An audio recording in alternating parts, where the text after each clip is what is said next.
নমস্কার বন্ধুরা, তুলির হেসেলে আরও একটি নতুন পর্বে সবাইকে স্বাগত। আজকে বানাচ্ছি অত্যন্ত সুস্বাদু এবং সম্পূর্ণ নিরামিষ আলুর দম। যে কোনো নিরামিষ দিনে লুচি, রুটি, পরোটা অথবা পোলাওয়ের সাথে এই সুস্বাদু আলুর দম বানিয়ে নেওয়া যায়।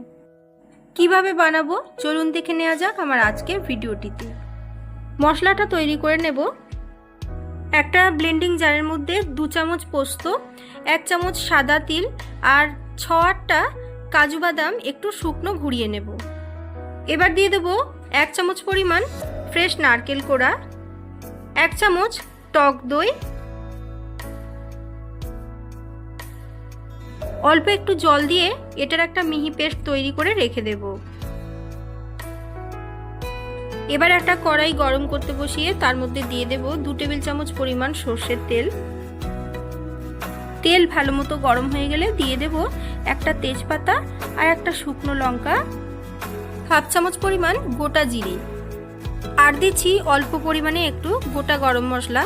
ফোড়নটাকে 30 সেকেন্ড মতো একটু নাড়িয়ে চাড়িয়ে নিয়ে এবার দিয়ে দেব কেটে রাখা আলুর টুকরোগুলো। 2-3 মিনিট আলুটাকে একটু এরকম গোল্ডেন ব্রাউন করে ভেজে নেব। এবার দিয়ে দেব অল্প একটু লবণ, 1 চামচ পরিমাণ হলুদ গুঁড়ো, 1 চামচ পরিমাণ দিয়ে দিচ্ছি কাশ্মীরি লঙ্কার গুঁড়ো। আবারও 1 মিনিট একটু ভালো করে নাড়িয়ে চাড়িয়ে নিয়ে দিয়ে দেব 1/2 চা চামচ পরিমাণ জিরের গুঁড়ো আর 1/2 চা চামচ পরিমাণে ধনের গুঁড়ো। আবারও 1 মিনিট একটু কষিয়ে নিয়ে আগের থেকে 2 ইঞ্চি আদার টুকরো আর ঝাল অনুযায়ী কাঁচা লঙ্কা পেস্ট করে রেখেছিলাম সেটা দিয়ে দিলাম। বাটিটা ধুয়ে অল্প একটু জল মিশিয়ে দিলাম। আবারও খুব ভালো করে 2-3 মিনিট সময় ধরে আলুটাকে কষিয়ে নেব।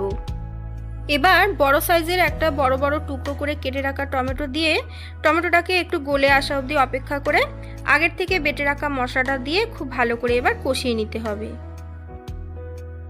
সমস্ত মশলাটা ভালো করে একটু মিশিয়ে নিয়ে চাপা দিয়ে 1 মিনিট একটু ফুটিয়ে নেব।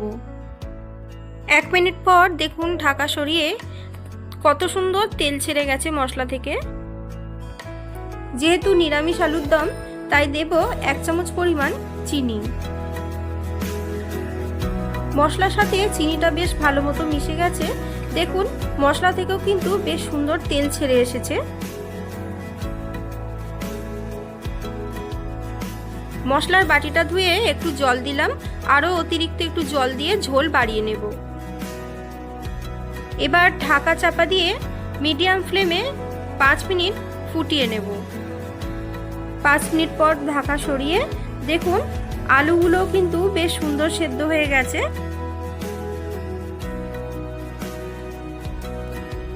এবার গ্যাসের ফ্লেম অফ করে দিয়ে ওপর থেকে 1/2 চামচ পরিমাণ শাহি গরম মশলার গুঁড়ো দিলাম আর 1 চামচ গাওয়া ঘি দিয়ে ভালো করে মিশিয়ে নিয়ে 5 মিনিট চাপা দিয়ে স্ট্যান্ডিং টাইমে রেখে গরম গরম পরিবেশন করুন সুস্বাদু নিরামিষ আলুর দম।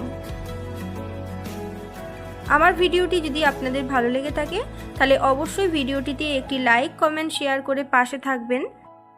আমার চ্যানেলে নতুন বন্ধু হলে চ্যানেলটি সাবস্ক্রাইব করে নেওয়ার অনুরোধ রইল। পাশে থাকা বেল আইকনটি অবশ্যই প্রেস করে দেবেন যাতে আমার চ্যানেলে নতুন কোনো ভিডিও আপলোড করলে তার নোটিফিকেশান সরাসরি আপনার কাছে পৌঁছে যায়। আজ তাহলে আসি, আবার দেখা হবে নতুন কোনো রেসিপি ভিডিও নিয়ে খুব তাড়াতাড়ি। সকলে ভালো থাকবেন, সুস্থ থাকবেন। ধন্যবাদ।